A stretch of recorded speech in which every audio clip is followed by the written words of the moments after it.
कौशल्या जी परेशानी भरे लहजे में बोली, मुझे नहीं पता उसे पता चला या नहीं, पर आज अथर्व को बहुत दुख हुआ होगा, बहुत। माहिर ये सुनकर परेशान हो गया। नरेन ने अपना सर पकड़े हुए ही कहा, माँ आप बिट्टू के पास जाइए और समझाइए उसे, और माहिर तुम अथर्व के पास जाओ। वो मेरे सामने और माँ के सामने कुछ बोलेगा ही नहीं, शायद तेरे सामने अपने दिल का हाल बता दे। जाओ उसके पास। माहिर ने हाँ में सर हिलाया और अथर्व के रूम की ओर बढ़ गया। कौशल्या रौनक के पास चली गई। माहिर अथर्व के रूम में गया तो वहां उसे अथर्व नहीं मिला। माहिर सोचकर कहता है, जरूर जिम गया होगा, खुद को टॉर्चर कर रहा होगा। वो उसके जिम में पहुंचा तो देखता है अथर्व शरीर पर एक लोअर पहने हुए पुशअप लगा रहा था। उसके चेहरे पर कोई भाव नहीं थे। उसके कानों में अभी भी एहसान शब्द गूंज रहा था। नीचे जो कुछ भी हुआ वो सब उसे याद आने लगा। याद करते ही वो और तेजी से पुशअप लगाने लगा। माहिर उसे देखते हुए मन में ही बोला, इससे अभी बात करने का कोई फायदा नहीं है, कुछ कहेगा ही नहीं। इसके साइलेंट टॉर्चर सहने से तो अच्छा है मैं भी इसके साथ थोड़ा वर्कआउट कर लेता हूँ, मेरी भी थोड़ी बॉडी बन जाएगी। इतना सोचकर वो आया और अथर्व के साथ पुशअप लगाने लगा। अथर्व ने उसे एक नजर देखा और फिर से पुशअप लगाने लगा। 2 घंटे से ज्यादा हो गया था अथर्व को जिम में, और वो वहां से हिलने का नाम ही नहीं ले रहा था। वहीं शिवांगी भी थोड़ी परेशान थी। उसके घर पर सब खाना खा चुके थे।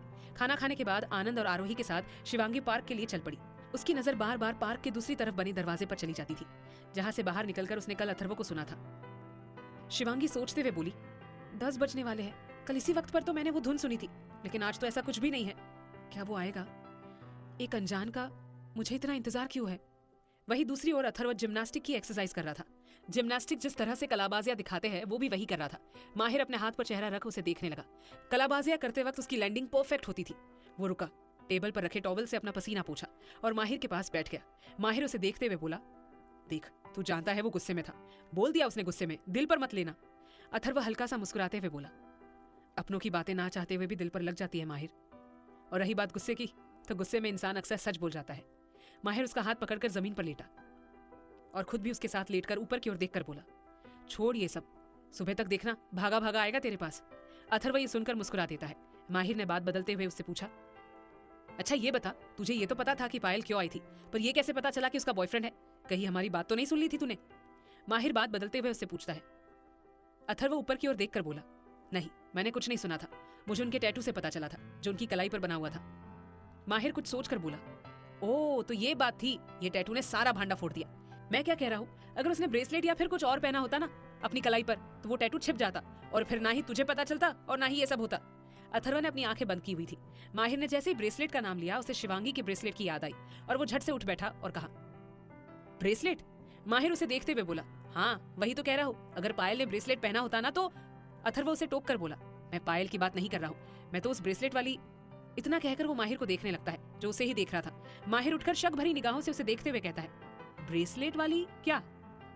अथर्व मन में सोचते हुए बोला, मुझे उससे मिलने जाना होगा। इतना कहकर वो चला गया। माहिर उसे रोकते हुए बोला, अरे कहाँ जा रहा है, सुन तो। फिर थोड़ा सोचकर कहता है, ये ब्रेसलेट वाली कौन है और ये अथर्व इतनी तेजी से कहाँ चला गया? कहीं कोई लड़की का चक्कर तो नहीं? अथर्व जल्दी से अपने रूम में आया, टी शर्ट पहनी और तेजी से नीचे आने लगा। नीचे कोई नहीं था, इसलिए उसे जाते हुए किसी ने नहीं देखा। अथर्व बाहर आया और कार में बैठकर कल वाली जगह की ओर उसने अपनी कार मोड़ दी। यहाँ कौशल्या रौनक के रूम में थी। रौनक उनकी गोद में सर रखे लेटा हुआ था। कौशल्या उसके बालों में हाथ फेरने लगी। उसका रोना तो अब बंद हो चुका था, पर जो हुआ वो उसी के बारे में सोच रहा था। चेहरे पर उसके आंसुओं के निशान बन गए थे। वो एक टक सामने की ओर देख रहा था। कौशल्या उसके बालों में हाथ फेर कर कहती है, बिट्टू कब से तू ऐसे ही लेटा हुआ है, कुछ बोल भी नहीं रहा, कुछ खा तो ले, तूने सुबह से कुछ नहीं खाया है। बिट्टू तू सुन रहा है ना? रौनक सामने की ओर देखकर उदासी भरे लहजे में कहता है, थप्पड़ खाकर पेट भर गया है दादी माँ। इतना कहकर फिर से उसके आंख के किनारे से एक आंसू निकल गया। कौशल्या ने उसे ऐसे देखा तो उसे उठाया और आंसू पूछे। कौशल्या ने शांत लहजे में कहा, तेरी नजर में तूने जो किया वो सही था, पर यह जरूरी तो नहीं जो तेरी नजर में सही हो वो सबकी नजरों में सही हो। तू माने या ना माने, तूने जो किया और जो कहा अथर्व से वो गलत था। रौनक हैरानी से उन्हें देखकर पूछते हुए कहता है, क्या आपको भी ऐसा लगता है कि मैंने जो कुछ भी किया वो गलत था? क्या अपने भाई की खुशियां चाहना गलत है और जो उन्होंने किया वो नहीं दिख रहा आपको? कौशल्या सख्त लहजे में बोली, देख फिर वही गलती कर रहा है तू। मैं जो कह रही हूँ उसे शांति से समझ पहले। ये सुनकर रौनक ने हाँ में सिर हिलाया। कौशल्या ने बात आगे जारी रखते हुए कहा, बिट्टू तू गलत नहीं है और ना ही तेरे इरादे, इसलिए मैं भी तो तेरा साथ देती हूँ ना। पर तूने जो आज किया ना वो गलत था और ये अथर्व को अच्छा नहीं लगा, जो सही भी है। फिर थोड़ी देर रुक कर बोली, देख आज तक तूने जो कुछ भी किया उसने कभी पलटकर तुझे कुछ नहीं कहा। क्यों? क्योंकि वो जानता था तू गलत नहीं है। उसने तुझे कुछ भी करने से कभी नहीं रोका। पर अगर आज उसने तुझे कुछ कहा है तो इसके पीछे कोई ना कोई वजह तो होगी ना। ये सुनकर रौनक उनकी ओर देखने लगा तो कौशल्या ने कहा, सोच उसे कितना बुरा लगा होगा जब तूने उसके प्यार को एहसान का नाम दे दिया। तूने तो गुस्से में आकर अनाप शनाप बोल दिया और अपने दिल को हल्का कर दिया, लेकिन वो वो किससे कहेगा, किसे बताएगा अपने दिल का हाल? तुझसे आकर कभी कहा नहीं, मुझसे और नरेन से कहेगा नहीं, तो फिर कहाँ जाएगा वो? उसके बारे में तो सोच जरा। तेरा इरादा नेक था पर तरीका गलत, और उससे भी बड़ी गलती कर दी तूने, उससे ये कहकर कि उसने तुझ पर एहसान किया है। रौनक उठकर बोला, मैं जानता हूँ दादी माँ, मैंने जो भी कहा गलत कहा, पर पता नहीं उस वक्त मुझे क्या हो गया था, और गुस्से गुस्से में न जाने क्या क्या बोल गया, बट मैं ऐसा बोलना नहीं चाहता था, पता नहीं कैसे। इतना कहकर वो रुक गया और परेशानी से अपने चेहरे पर हाथ फेरने लगा। कौशल्या मुस्कुराते हुए उठी और उसके सामने आकर बोली, ये जानकर अच्छा लगा कि तुझे अपनी गलती का एहसास है। मैं जानती हूँ मेरा बिट्टू बहुत समझदार है। इतना कहकर उन्होंने रौनक के गालों पर हाथ रखा। रौनक ने कहा, वो तो तब भी एहसास हो गया था जब डैड ने मुझे जोर का थप्पड़ मारा था। इतना कहकर रौनक ने अपनी नजरें नीची कर ली। कौशल्या ने उसके गालों को छू कर पूछा, ज्यादा जोर से तो नहीं लगा ना? रौनक मासूमियत से बोला, जोर से तो लगा ही था ना दादी माँ, पहली बार जो खाया है।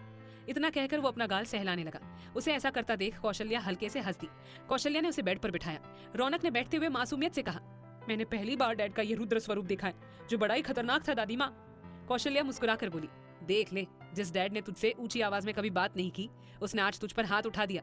सोच फिर कितनी बड़ी गलती की होगी तूने कि नरेन ने तुझ पर। रौनक उनकी ओर देखकर कहता है, आई नो, मैंने बहुत रूडली बात की भाई से, डैड से, एंड इनफैक्ट आपसे भी। और माहिर भाई, उन्होंने मुझे कितनी बार समझाने की कोशिश की, पर मैं गुस्से में कुछ समझ ही नहीं पाया। जो बीत गया उसे बदलना तो मेरे बस का नहीं है, पर आगे जो भी होगा वो तो मेरे बस में है ना। मैं अभी भाई से बात करके आता हूँ। कौशल्या उसे रोकते हुए बोली, पहले कुछ खा ले तू, सुबह से कुछ नहीं खाया है, अपने भाई से बाद में मिल लेना। रौनक बाहर जाते हुए बोला, नहीं दादी माँ, अब मैं जब तक उनसे माफी नहीं मांग लेता तब तक एक निवाला भी मेरे गले से नहीं उतरेगा। इतना कहकर वो चला गया और अथर्व के रूम में आया तो वहां उसे माहिर बेड पर बैठा सोच में डूबा हुआ मिला। रौनक ने पहले इधर उधर देखा। जब उसे अथर्व कहीं नहीं दिखा तो उसने माहिर से पूछा, माहिर भाई, भाई कहाँ है? जिम में है क्या? माहिर ने उसकी आवाज सुनकर उसकी ओर देखा और रूखे लहजे में बोला, बाहर गया है। रौनक ने उसके पास आकर पूछा, बाहर गए हैं? लेकिन क्यों? रात के 10 बजे ऐसा क्या काम आ गया उन्हें?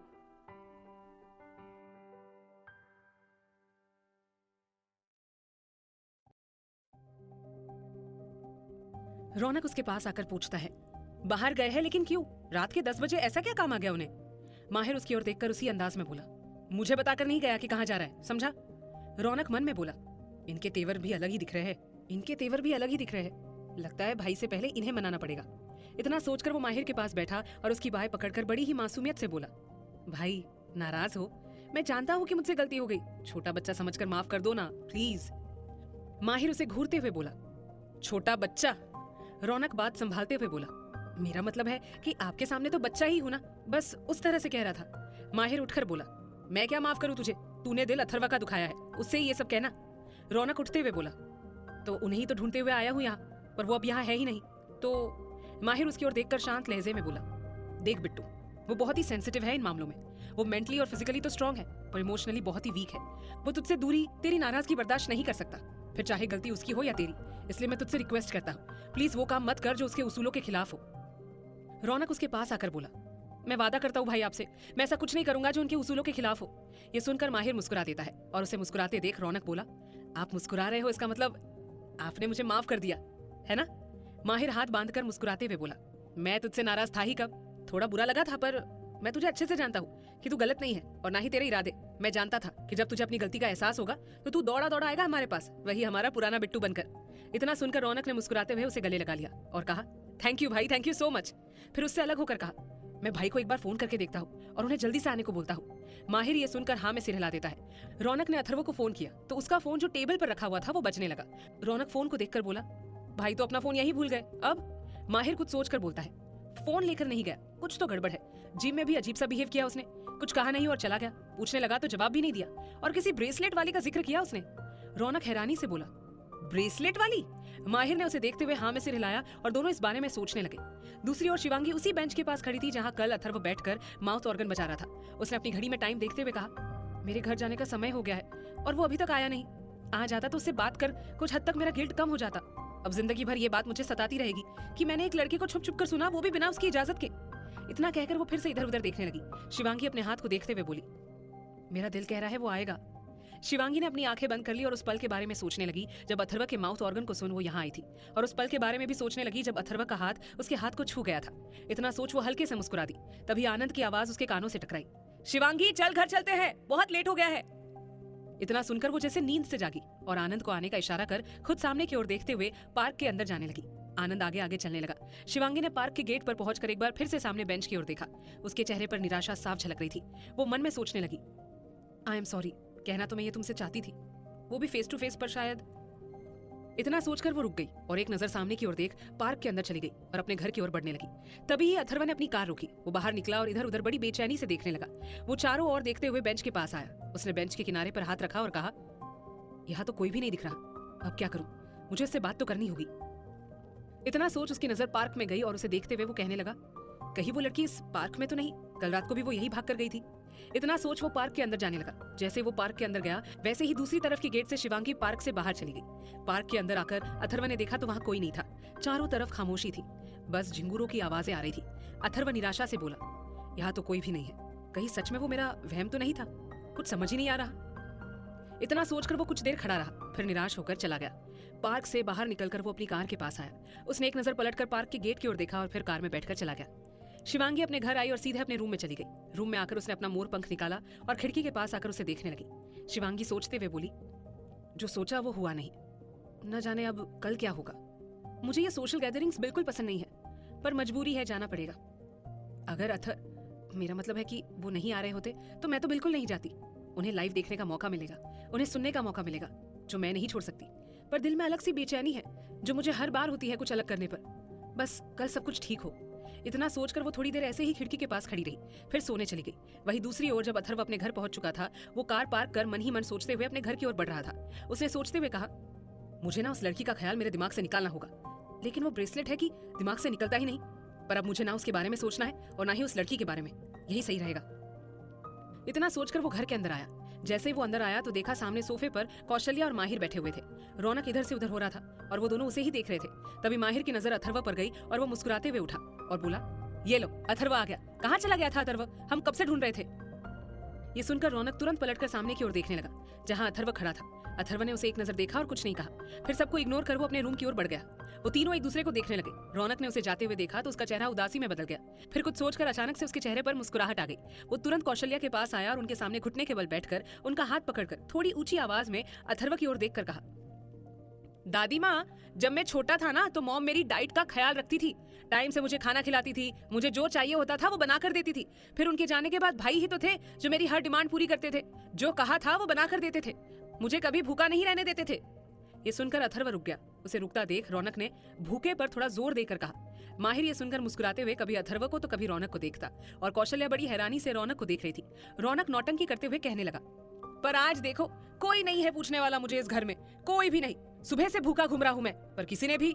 वो इतना ही कह पाया था कि अथर्व ने उसकी ओर देखा तो रौनक जो अभी तक अथर्व की ओर देखकर बोल रहा था, वो झट से कौशल्या की ओर देखकर कहने लगा, किसी ने भी ये नहीं पूछा कि बिट्टू तुझे भूख लग रही होगी, खाना खा ले। लेकिन नहीं, किसी को मेरी फिक्र ही नहीं।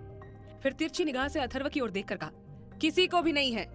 वो अथर्व का रिएक्शन देखना चाहता था, लेकिन अथर्व ने आगे जो किया उससे रौनक को एक बड़ा झटका लगा।